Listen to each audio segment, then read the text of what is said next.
Well, not you, Perfect, yeah. thank you. Funding cuts, Common Core, House Bill 5. Stand up, please. Sorry. Okay, between the funding cuts, Common Core, and House Bill 5, education's the best in the state of Texas. I see it every single day. If you were elected or re-elected, what would you bring to the table that's different, and how would you implement that?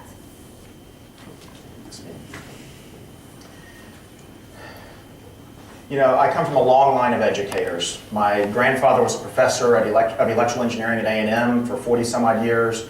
My mother's a retired Texas school teacher. My sister currently teaches. I taught for a few years back in the 90s. We've got problems in the school systems here.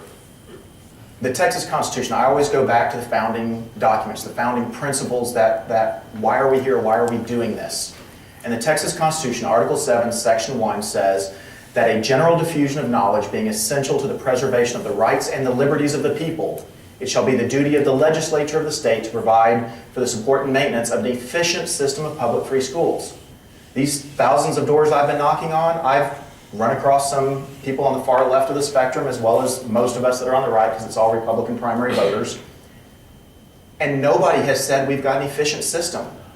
You know, we throw truckloads of money at an inefficient system, it's just going to chew up the money. We've got to get that money to the teachers. We've got to get parental choice involved in it. Thank you. I had the joy this time of working on a bill for charter schools, and I think they're public charter schools, and they're a wonderful option for parents that are not satisfied in the public school. And I called and talked with the superintendents in my district, and I said, my goal is to open the door so we have more choice, more charter schools, but at the same time get rid of the non-performing ones. And that bill was passed, and I think that's one step in the right direction.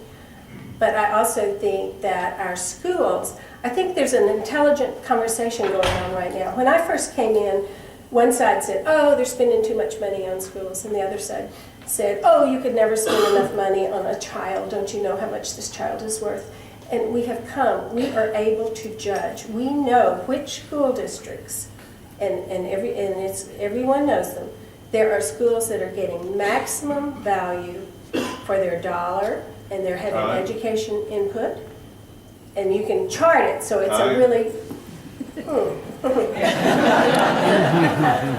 Mr. Hughes, you, yeah. My concern